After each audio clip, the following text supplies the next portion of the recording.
So Charleston, as everybody knows, has recently been named over the past couple of years the #1 destination in the United States. And I was reading the other day, it's the #2 destination vacation place worldwide, only second behind, I think it's either Florence or Venice, Italy. So when we had the event that happened this summer at Mother Emanuel Church on June 17th, it really struck a chord with our Charleston community. And since I've been in 6th grade, I've collected newspapers, the front cover of newspapers. I have one from the Challenger incident, 9/11, when Barack Obama was elected, and I have this one. And this is one that I wish I never would have to save. This one lists all of the Emanuel 9 victims. And as the events unfolded, I started hearing from our members and our relationships with them, because this really affected our membership. Cynthia Hurd, she was a librarian that we used to contact for our Leadership Institute for them to reserve space. She'd always be the one telling us, ladies, 7:55, you got to get out of the room. It's time to leave. She always had a smile on her face when she did it, but she was very forceful in it. Ethel Lance, she worked at the Gilliard Auditorium where we had our Whale to Sail for many years. She said we were the hardest working women in Charleston when we put on our annual fundraiser there. She really impacted some of our people who served on the Whale Committee, and they went and saw her daughters after what happened this summer. And we have DePay Middleton Doctor, another sustaining member of the Junior League, taught her 2 daughters at the School of the Creative Arts in West Ashley. Senator Pinckney, we have a member that served as a page with him right after college. Daniel Simmons, whose granddaughter is here with us tonight, a very talented Alana Simmons. She's phenomenal. Sharonda Singleton, she was a speech therapist in the school district, and we have a member who's a speech therapist that worked with her that said she would always fight for the rights of the speech therapists in the school district. So our ties to the victims really touched the league, and we wanted to do something that would give our league an understanding of how we could make a difference. And we thought about, we're women, and we need to empower other women. And who are women who have made a change in our community? And Elizabeth Player is going to come up here in a little bit and introduce the women in our panel tonight. But these women, I'm proud that they're here tonight because I think they've not only influenced our community, but our state and our nation to make a positive change. And I hope tonight that they will give you the courage to go out and make a difference in the community towards unity and inclusion. Elizabeth.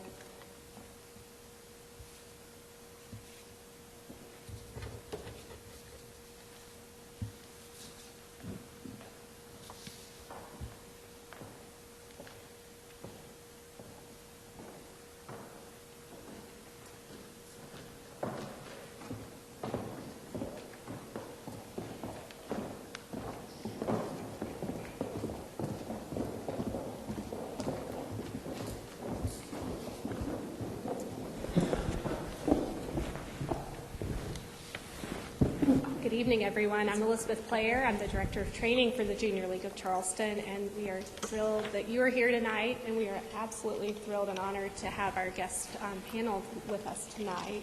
I'd love to introduce all 3 of them, as well as our moderator, Nicole Johnson-Shealy. Starting at my far right, we have State Representative Jenny Horn. She represents Dorchester County, and she is serving her 4th term in the South Carolina House of Representatives for House District 94 in Dorchester and Charleston counties. She serves on the Judiciary Committee and chairs the Special Laws Subcommittee. In 2013, she was elected by her peers to serve on the House Ethics Committee. In her regular job, day job, she is the owner of the Jenny Horn Law Firm in Somerville and practices in the areas of real estate law, family law, employment law, and general litigation. She's a 1994 graduate of the University of South Carolina Honors College and a 1997 graduate of the USC School of Law. After graduation, she clerked for federal trial judge Margaret Bean Seymour. She's been named Legislator of the Year by the YMCA, the Charleston Trident Home Builders Association, and the Association of Personal Care Providers. She also received the Bert Zakania Award from Low Country Children's Center for her advocacy on behalf of children, and is a past member of the Charleston Regional Business Journal's 40 Under 40. Most recently, she was selected for a national award by Politico magazine as one of the top 50 influencers in government for 2015. Jenny and her husband, Mark, live in Somerville with their 2 children, Nicholas and Maggie, and their spoiled Maltese, Baxter. I would love to meet Baxter. And then in the middle, we have Alana Simmons. She is the founder of the Hate Won't Win movement. Alana was born and raised in Newport News, Virginia, and has 3 siblings, Daniel III, Ava, and Anya, and the 4 of them are the grandchildren of the Reverend Daniel Simmons Sr. Their family was forever changed with the events of June 17th. Her grandfather was known as Super Simmons, and I know that has been a terrible loss for their family. But from this tragedy, Alana has used the national spotlight of her family to launch a campaign of love. She challenges society to be the change it wants to see instead of relying on policies to change people. And inspired by the stories she heard in the aftermath of June 17th, she decided to turn the social media campaign into a worldwide movement and a nonprofit organization. The purpose of Hate Won't Win Movement Incorporated is to demonstrate God's love through advocating for unity and to give back to families and communities who are victims of hate crimes. This movement charges us with showing acts of love toward those who are different, posting it to our social media pages with the hashtag Hate Won't Win, and challenging others to do the same. Hate Won't Win is a movement of the heart. Alana wishes to see her generation lead the society in leaving legacies of love for who you are, love for what you do, and love of others. Alana is a graduate of Elizabeth City State University and Norfolk State University, and she's very involved in service to her community as a middle school choral director, realtor, active member of Delta Sigma Theta sorority, and also a pageant queen, currently serving as Miss Black Virginia USA. And to my closest right is Dorsey Fairburn. She is the organizer of the Bridge to Peace Unity Chain here in Charleston. And after the tragedy in June, Dorsey, along with 2 other women from Mount Pleasant, conceived an idea to hold a peace march across the Ravenel Bridge to honor and remember the victims and to promote unity and peace in the wake of this tragedy. Through social media, they invited the community to convene on the bridge on a summer Sunday evening. And expecting only a few hundred supporters, the organizers were amazed and humbled by the arrival of over 20,000 individuals who peacefully filled the bridge's pedestrian walk and paid tribute to the Emmanuel victims and survivors. Dorsey is co-founder and owner of Made Pure Incorporated, a home cleaning service that only uses non-toxic natural cleaning products. She's originally from Maryland and moved to South Carolina in 2007. Before moving here, she worked as a producer of television news in the Washington, D.C. area for 10 years. And Dorsey and her husband, Matthew, live in Mount Pleasant with their 3 sons. Moderating our panel this evening is Nicole Shealy. She is a freelance journalist from Charleston. She has worked in TV news since 2006 and has held positions at CBS in Columbia, NBC in Albany, Georgia, and CBS and ABC here in Charleston. In 2012, she took a break from her work to stay at home and care for her young children and has just returned as a freelance journalist this year. We are proud to have her here because she is also a member of the Junior League of Charleston and currently serves as our Assistant Director of Communications. She joined forces with the League to make an impact on her community and to meet fabulous women who she's thankful to call her friends. She's married to William, and together they have 2 adorable children, Liam, age 3.5, and Sophia, age 23 months. So thank you, and I will turn it over to Nicole to start talking with our panelists. Well, welcome, ladies. Thank you so much for being here with us.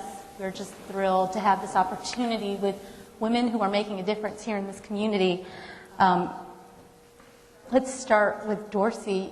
I do believe we have some pictures of the Unity Walk that you helped organize here over the bridge, attended by more than 20,000 people. This event ended up being huge, Dorsey. When you and your friends were sitting around after the shooting, what were you thinking?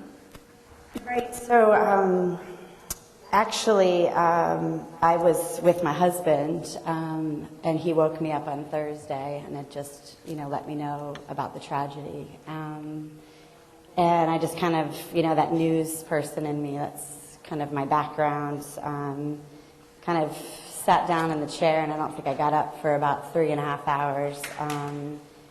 And when you're trained in TV, as you know, you kind of sit there and you're like, okay, how's the story going to play out? And yes, I'm from Maryland, so I certainly saw the aftermath of Ferguson and Baltimore, and was kind of waiting all day to see what was going to happen. And in my mind, I was playing out these images of how I wanted the story to be told. And so that evening, I was sitting down with my husband, and I was saying, wouldn't it be cool, and this is my left-handed brain talking, wouldn't it be really cool if instead of, the tragedies that we saw in the other cities, wouldn't it be cool if everybody kind of got together and showed the world, how to respond properly and how to respond in unity, and put something on my personal Facebook at like 8:10, and then thought, that mom swap, that Mount Pleasant or Daniel Island mom swap, I mean, they are just, they're on it. Let's do it. So I thought, I'm going to take a leap. And when you throw yourself out there on social media, I mean, I don't care what you write, but you're like, okay, what's going to happen here? What's somebody going to say? And about 1 o'clock, 3 women Facebooked a private message and said, what do you need? Let's do this. And then that next morning, it was like, I'm in +5, I'm in +6, and, the story was written. And I knew Charleston would respond. I mean, it was just amazing. So. Yeah, Charleston definitely responded in a way different than the other places that you mentioned. What did you ladies think when you saw the number of people? I mean, that's pretty much viral for this community to spread like that. Have any thoughts? Well, when we were on our way, because I live in Hampton, Virginia, and my entire family lives in Hampton, Virginia, so when we were on our way to Charleston, that was one of our concerns outside of everything else that was going through our mind. How was the community going to respond?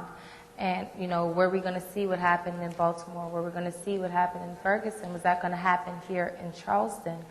And when we got here and we saw that it was the exact opposite, it was really a comfort to our family. And to see, I saw this on social media before anywhere else, and I was like, wow, we missed it, but I missed it too. Yeah. Oh, you missed it too? I wasn't on the bridge.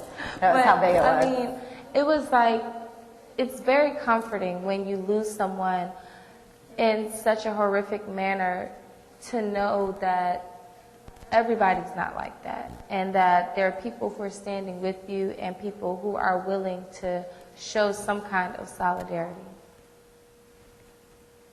Did you want to add anything, Jenny? I'm sorry. Oh, would you like to add anything? Well, we were all deeply impacted by this tragedy. And of course, I knew Senator Pinckney since college. He and I were pages together in the House. So,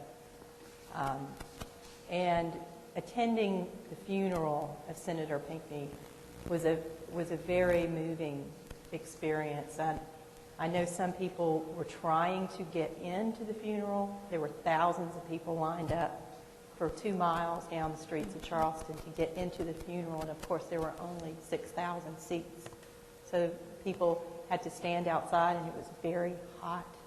And the elderly were out there, and it was like a diverse group of people who were coming to pay their respects. And I believe that when I attended the funeral, the message was so powerful, a message of forgiveness, a message of love. And I just will never get that image out of my mind of Senator Pinckney's widow in her black dress and her hat, and those 2 precious little girls in their white dresses and their bows. And it reminded me about the widow of Martin Luther King Jr., who had 4 little kids when he was assassinated. And certainly I was thinking, why is this happening in 2015? And so it made a lot of us, policymakers, activists, moms who just wanted to do something to show solidarity. I think we all were inspired by the reaction of the people of Charleston, and we all felt that we had a part to play. And certainly my part is a small part in the aftermath of what happened.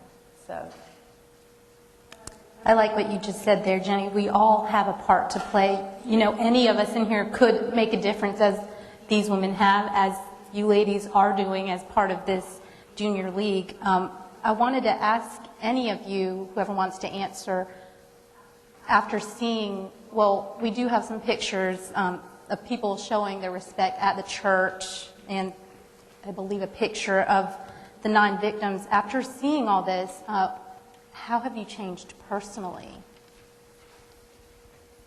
Well, I know for myself, I've never seen something like this before. Like typically, whenever there's media coverage of some kind of tragedy of this capacity, you don't see this kind of reaction. So I didn't even have an expectation to see, you know, black people and white people, or Jewish people and Christians, or all the denominations. I just wasn't expecting, I guess, the diversity of the group of people that were here to show love and compassion.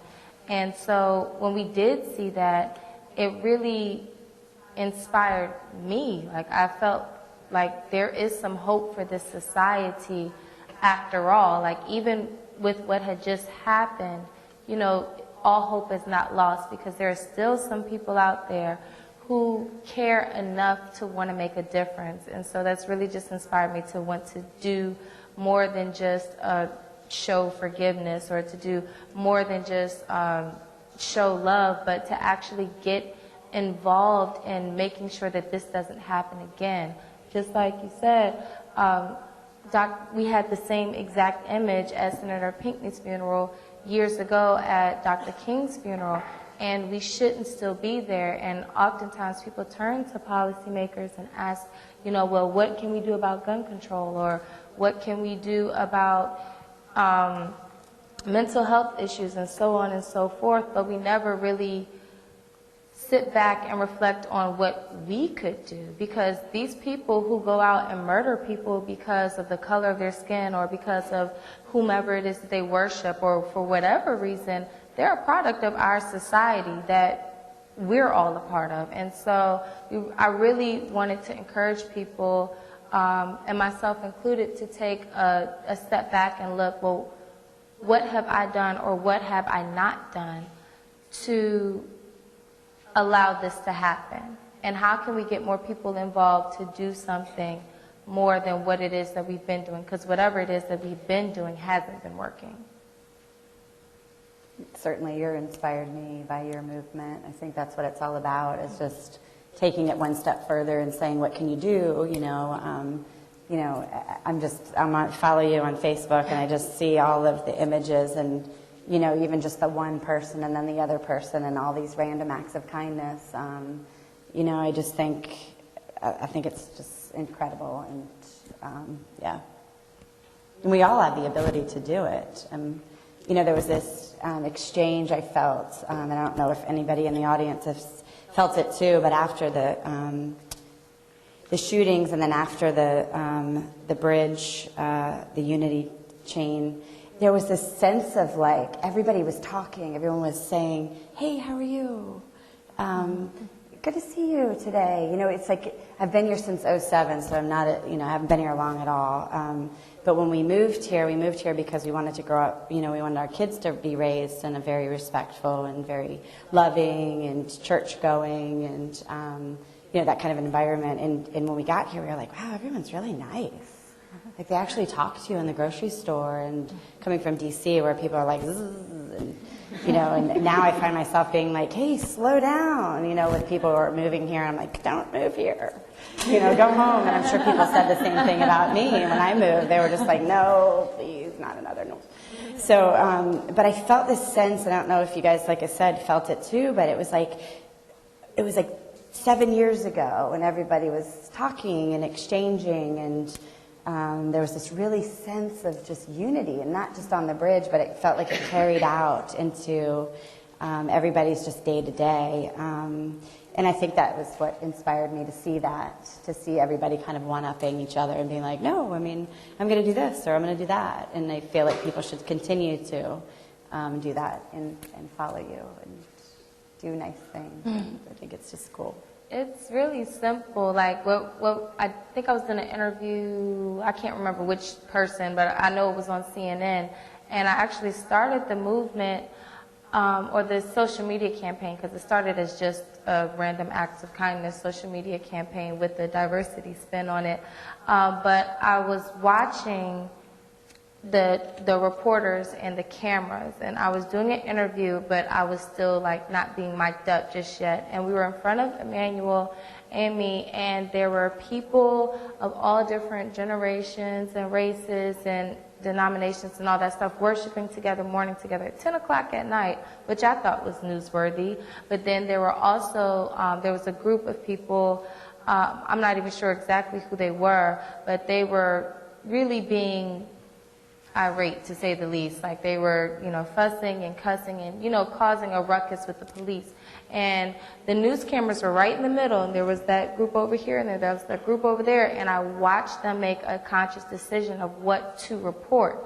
And they went this way, and I said, no, mic me up. Like, and then that's when I started the social media campaign, and then I kind of called my brother and said, hey, I need a logo, I need a Facebook page, I need a whole lot of stuff, because I just started something on CNN, and I think people might follow. And so he said, you did what? I said, just something with hate won't win, something black and white, do it quick. And so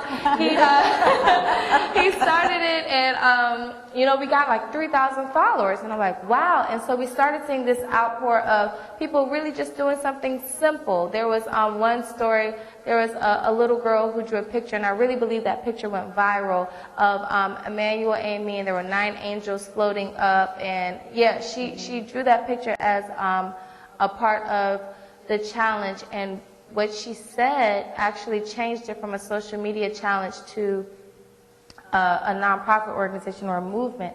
She asked her mom was really hurt about what she had to explain to her child as to what just happened.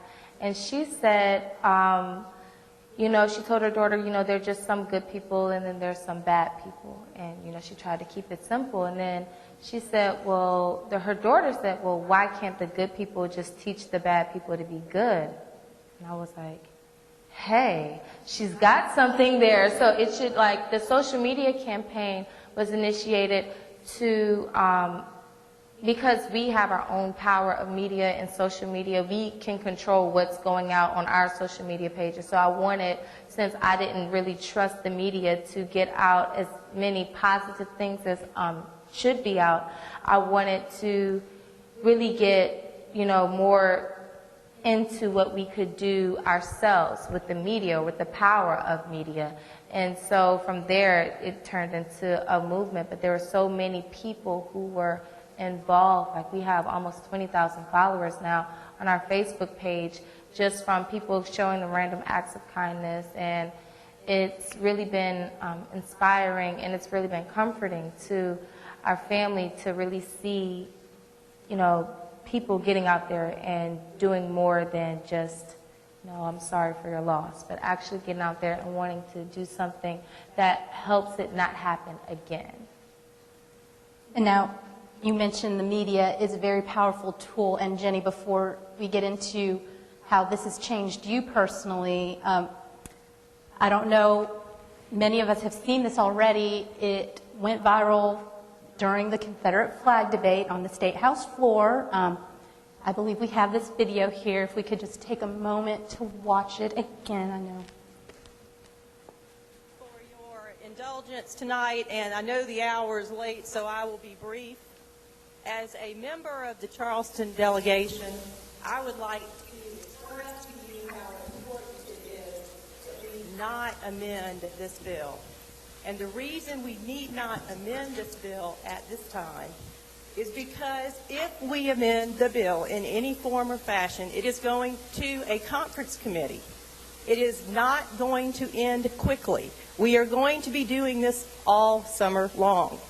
Let me tell you, I attended the funeral of Senator Clemente Pinckney, and the people of Charleston deserve immediate and swift removal of that flag from this grounds. We can say for another day where this flag needs to go, which flag needs to fly, or where it needs to fly, or what museum it needs to be in.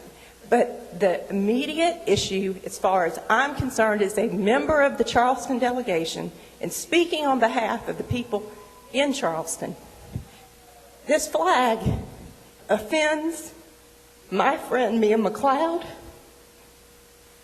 my friend John King, my friend Reverend Neal.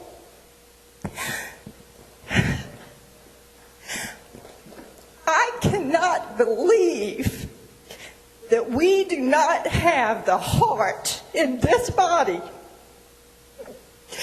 to do something meaningful, such as take a symbol of hate off these grounds on Friday.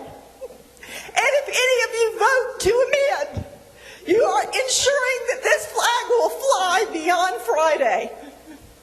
And for the widow of Senator Pinckney and his 2 young daughters, that would be adding insult to injury. And I will not be a part of it. And for all of these reasons, I will not vote to amend this bill today. We may visit this another session, another year. But if we amend this bill, we are telling the people of Charleston, we don't care about you.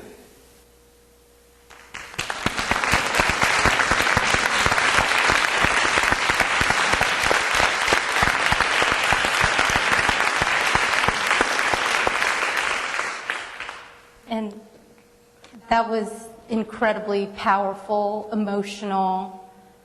You just got a standing ovation. Tell us, what was going through your mind when you stood up there before your colleagues? You know, you had ties to the Confederacy. This was something that wasn't even being spoken about before the Emanuel 9 shooting. What was going through your mind?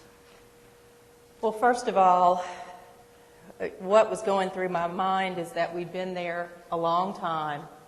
There were games being played on the floor to slow down the momentum that we had to remove that flag.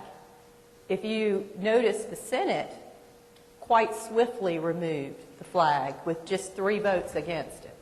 And then we get into this long, protracted debate when we really all knew what we needed to do. We needed to do the right thing and take the flag down. The flag shouldn't have been up there in the first place, and we all know that. But there was never the political will or the political consequence or the political...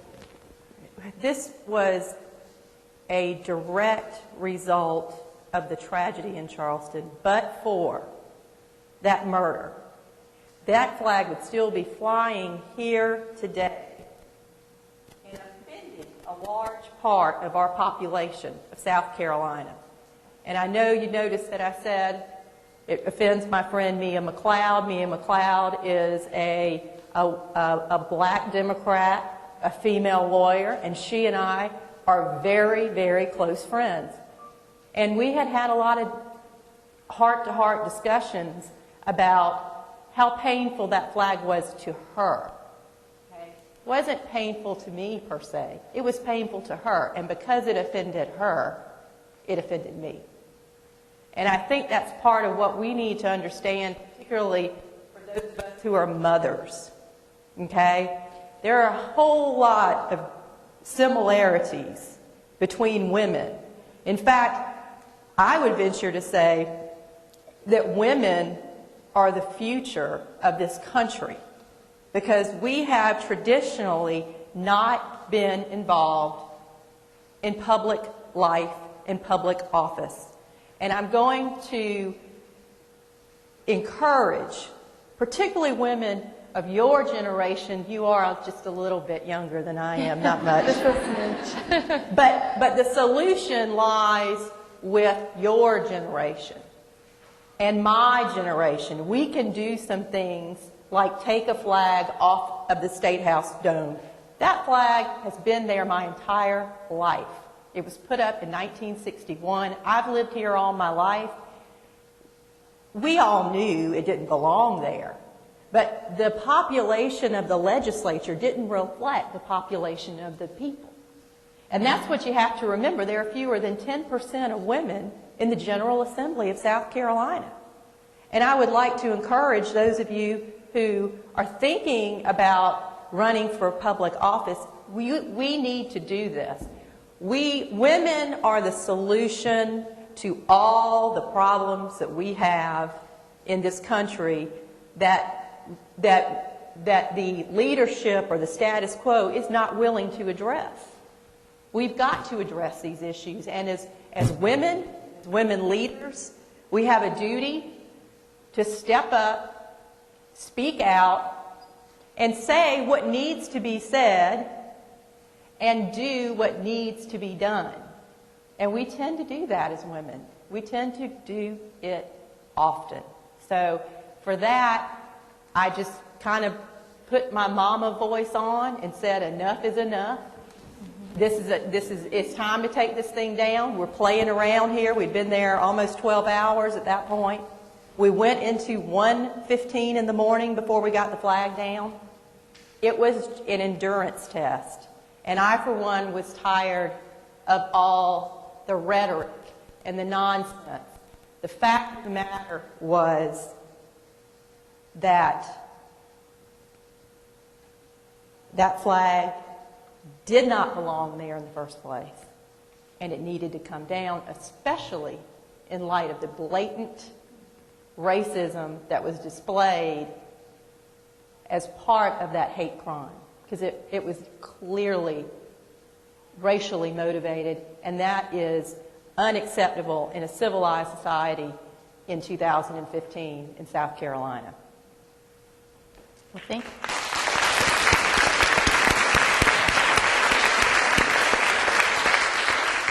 Those were some very encouraging words, Jenny. Thank you for sharing that. Another question we had was, did you mean to start crying like that? Those who know me well know that I don't cry, but I don't just cry because I'm sad or whatever. I cry when I get angry. And that was I was angry at some of the debate. If you go back and watch the entire debate, there's some really, really offensive things being said. And I just got offended. I was offended, I was tired, and I was angry. And of course, I had just come from Senator Pinckney's funeral, not long before that. There were a lot of us in the General Assembly who attended. It was so sad, yet so moving. And, I just felt like that I had to get up there and speak out, because at that point we were losing it. And it was getting more and more difficult for us to maintain the momentum to get that flag down. Because the goal was to slow down the momentum. We had the governor calling for the removal of the flag. We had the Senate remove the flag. We had presidential candidates call for the removal of the flag. And the House just seemed to bog down and dig in their heels. And it was something that could very well have gone the other way.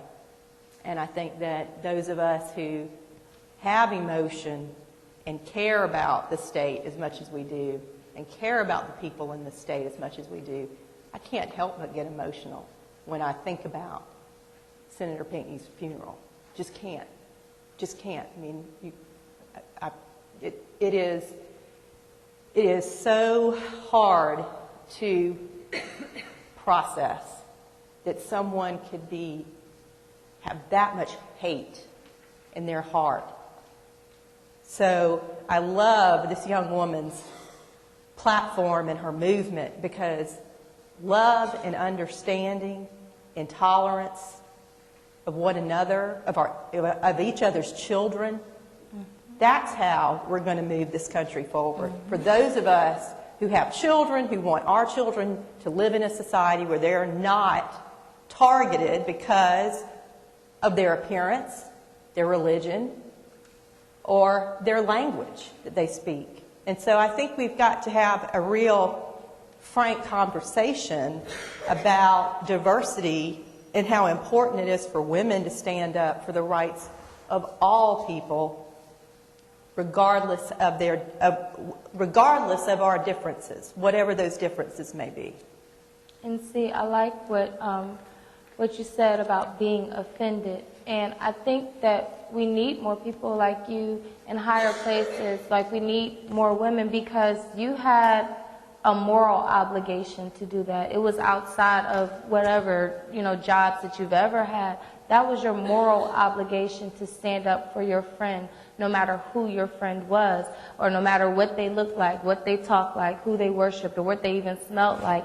And we need more people like that who are open to having relationships with people who are different, so that there's that moral obligation to stand up for what's wrong. Like, while, black people are at the brunt of a lot of this stuff, there are plenty other religions and demographics and of people who aren't being treated fairly, and where policies that were created weren't created with them in mind. And it goes on and on and on, and I could talk about it forever, but the point of it all is that if we're not showing that love to each other, then we're not creating that moral obligation to stand up for each other. And I'm glad you touched on that. I do want to talk a little bit more about your movement, Alana. Now we know we have local and state lawmakers supporting you, and all the way up to the President of the United States. I believe we have a picture of President Obama along with his wife, Michelle, and they are sporting their Hate Won't Win shirts and making their symbol. This movement that we know started through a CNN interview has gone global. How does this feel for you, knowing that it is making a difference and it's touching lives, and young people especially?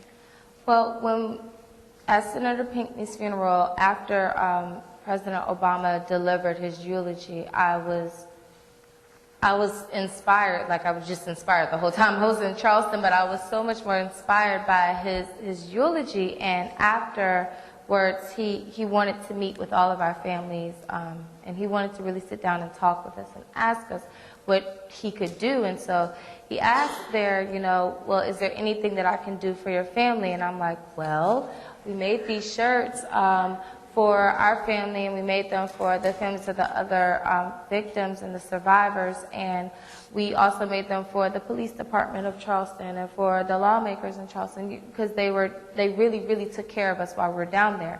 And so I gave him the shirt, and I said, well, you could help us to launch our social media challenge. And so he said, well, I have a couple of followers, so I think I could help with that. And so I said, okay, so, you ask the president to do something, no offense, but you don't really think that politicians are going to do what they say they're going to do. So he gets on the plane, and one of my friends, we were out to dinner after the funeral because we were starving, and so one of my friends screenshots this tweet, and they said, is this your shirt? And then we looked like, oh my God, it's our shirt. And then I said, I couldn't believe he did. I was like, oh God, I should have asked him to lower taxes or something like that. There's so many things I could have asked him for, and I asked him for a t-shirt. Oh my goodness. So meanwhile, I'm trying to get back to the White House, if you can help me with that, because I have more stuff to ask for. But when he tweeted that, our following, like, his network became our network, and our followers went from like 3,500 to 20,000. in no time. And then we got even more people involved with, like, mainly they were trying to get shirts. But we were trying to, which, by the way, are for sale outside of $10 each. We're taking checks and cash. And the proceeds of them are going to the families of victims of hate crimes and communities, as well as the scholarship fund, which is for our first initiative, which is an education initiative. But him doing that and showing that support was just monumental. It really, really continued to inspire us to keep going, and that, you know, it inspired us to keep reaching out to people, because there are important people out there who really do care about what's going on, and we appreciated the gesture so much. And again, if I can get back in the White House, I can ask for a lot more to really help elevate our movement, and probably my pockets as well. So. And Alana, we want to hear a little bit about your grandfather. Can you tell us a little bit about his inspiration to you? He lived a life of public service in the Army, a teacher, counselor, civic groups, a reverend. Tell us about him. He was so to himself about his accomplishments and about his involvement. Like, a lot of the things that he did, we didn't even know until we got here and started going through all of his things. And I'm like, wow, I didn't know that he was involved in so much. I just thought that he liked food and he liked to travel and that he really liked preaching. But there was so much more that he was involved in. And it really made me think about the kind of life that he lived. And, you know, he died in such a horrific way. And I just couldn't sleep at night knowing that there were going to be people who identified him by the way that he died. And so I wanted people to identify him and the other victims by the way that they lived. And so when we were in that courtroom, and the first judge gave us the chance to speak to the shooter, you know, I told him, you know, they lived in love and they preached love, and these families coming here today to plead for mercy on your soul and forgive you is a true testament to the people that they were related to. And it showed you two things. One, it showed you that we're not the people who you thought we were. You thought we were a different kind of people, which is why it was so important for you to take us out as a race. But we're not those people. And two, no matter what you do, you don't have the power to control how I react. And you don't have the power to control how I feel. If anything, I'm going to do everything in my power to do the opposite of what it was that you wanted. My understanding was the whole point of this was to initiate a race war, and not on my grandfather's name. Like, not on his name, not on anybody else's name. That would be giving him exactly what he wanted, and I was just so proud of Charleston and the state of South Carolina at the manner in which they came together and displayed this unity. And Charleston really, really is an example to the rest of the world at how you turn tragedy to triumph, and how you don't let the act of one empty soul destroy your community. Like, just like what you were saying earlier, people were coming together, like, and it was inspiring and it was moving. And if we really take the time to do that everywhere, we'll have policymakers and we'll have educators and we'll have moms who make it their point to foster these relationships with people who are different. We're in a country of so many different people, and if we're going to function together and if we're going to really get somewhere together, we have to have a relationship with people outside of people who look like us, or who worship what we worship, or who work where we work. We have to make it an extra effort, especially now with everything that's hitting the news. We have to make an extra effort for our children, and like mothers and women especially. We're the future leaders. And we're the future parents. Well, I'm a future parent. Most of you are like probably parents already, but we're the future parents, so we affect this current generation and the generations to come. And if we take the time to really teach our kids, not just to, ignore what's going on, but if we really take the time to teach our kids and make a special effort to show them that there are people who are different, but they still have a heart, and their heart beats just like yours, and that we should love them, and that we should appreciate them, and that we should celebrate them, then we can really see that change that we're all, hoping to see. Nobody should be scared to go to school and lose their lives to gunfire or to a movie theater or to a military recruitment center. While it was my grandfather, it could have been anybody. It could be here right now, and that's alarming enough for me to want to do what my grandfather did, which was serve his community. And so I'm hoping to inspire others to do the same. Well, you have definitely inspired here in this room for sure. Thank you for responding to this the way you have. It's truly been an inspiration, and I know it's something that I'm sure your grandfather makes him very, very proud.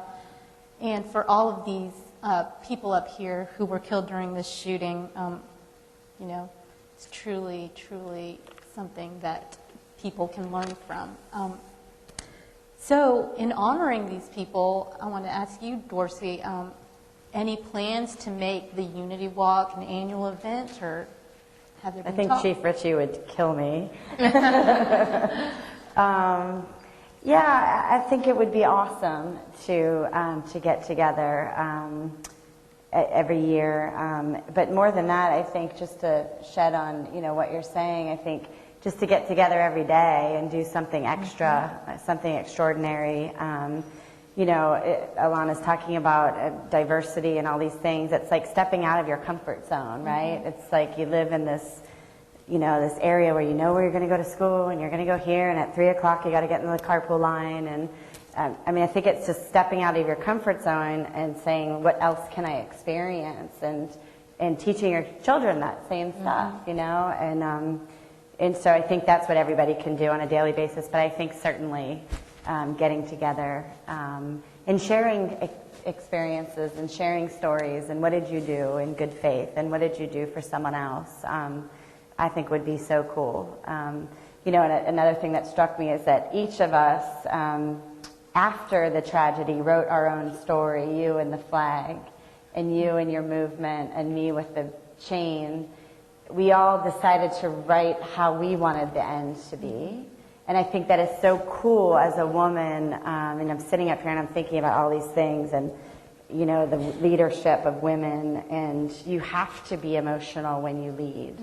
And for people to say that leaders don't cry and that's weak, it's shows a weakness. I think that if you feel emotion and you feel what someone else is feeling, and you teach your kids that, then you just have this bountiful umbrella of just greatness. So who knows? I hope so. Like I said, I think Chief Richie and the rest of the town of Mount Pleasant might put a stop to that. But we'll see what happens in the future.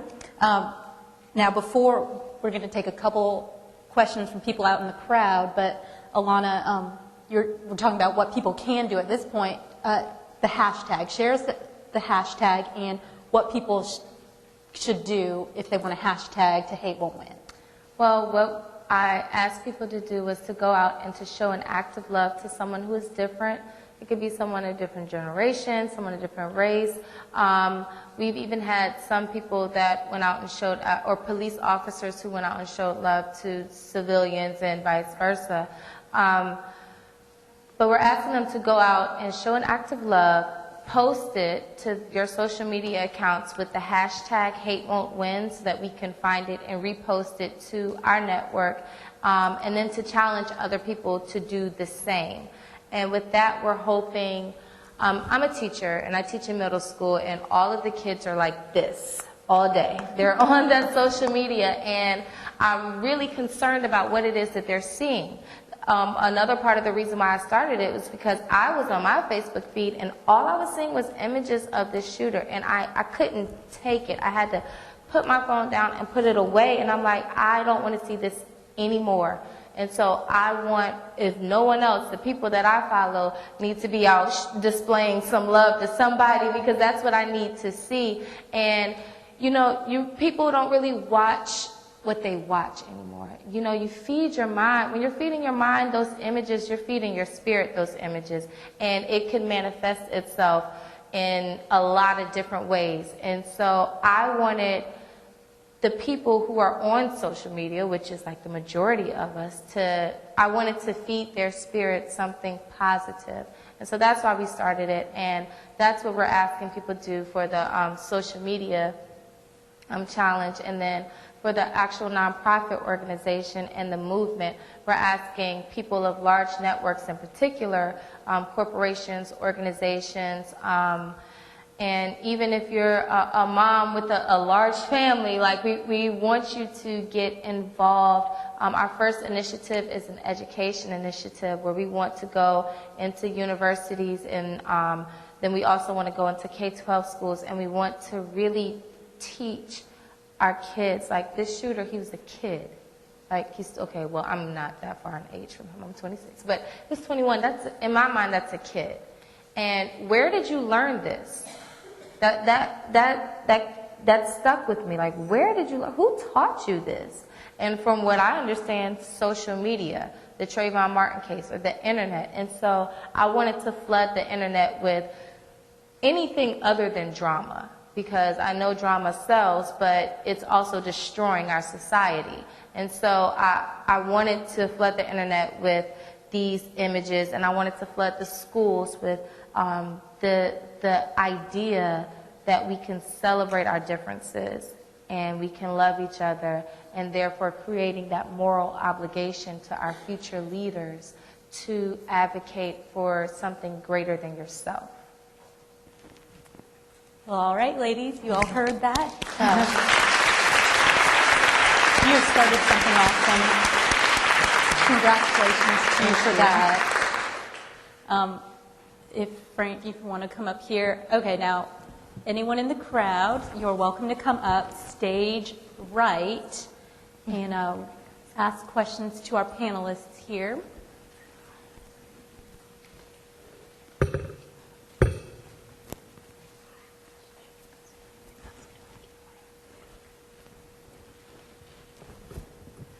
You've all followed your hearts and been a catalyst for change in this community and hopefully around the world.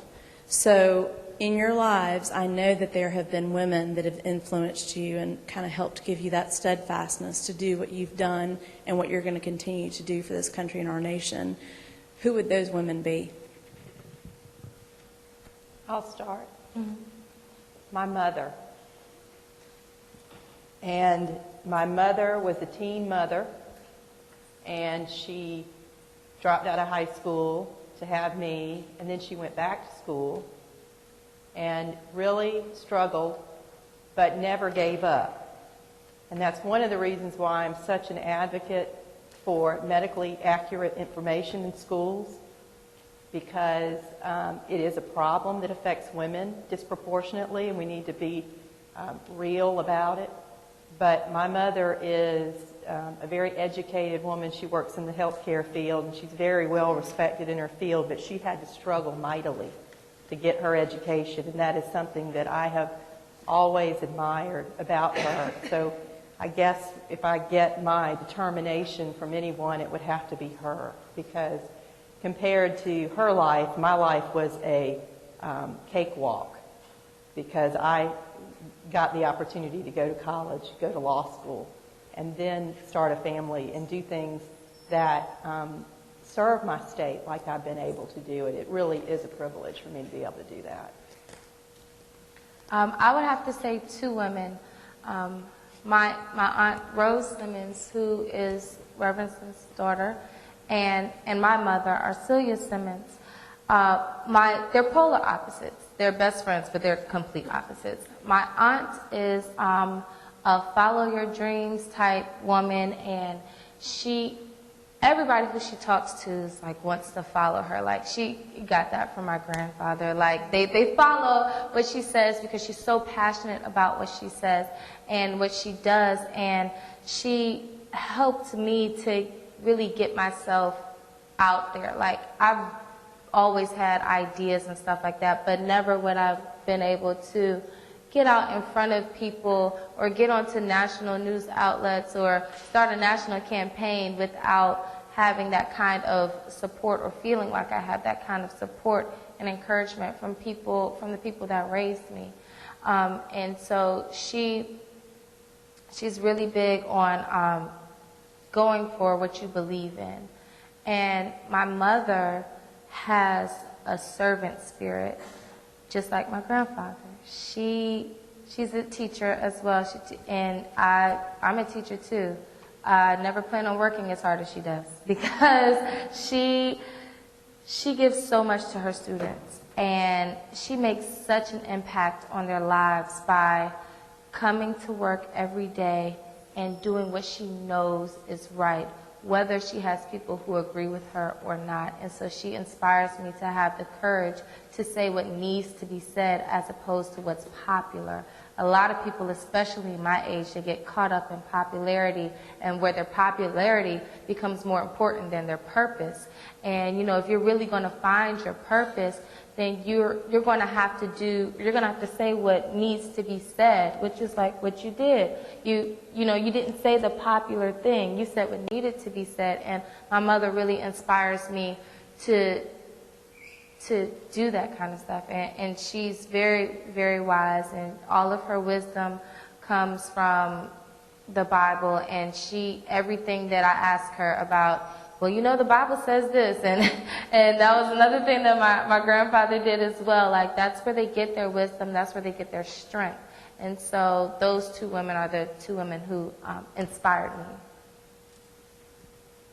So yeah, my mom definitely, I lost her at 20, so it's kind of a hard thing to talk about, but I've definitely channeled through her, and I feel like I'm just living her spirit. So, you know. Thank you. Well, you three ladies are definitely women that inspire us, so thank you for all you all have done. We do have another question here from the crowd. Hello, good evening. My name is Aisha Pinckney, and I am actually from Washington, D.C. Grew up in Gaithersburg, Maryland, and graduated in Fort Washington, Maryland. I'm the youngest of 8 kids. My mom was a single parent. It was tough, but somehow I ended up going to Converse College, graduating on the dean's list, and I currently teach. And I work at a school here in Charleston where I am the only African-American teacher on staff in a classroom. And it is a wonderful opportunity to bridge the gap for students who have never been in a close proximity to a professional, just an African-American in general. And I've seen barriers being broken with children instantly, misconceptions being broken instantly, regardless of what may have been taught at home or what they've been seeing on television or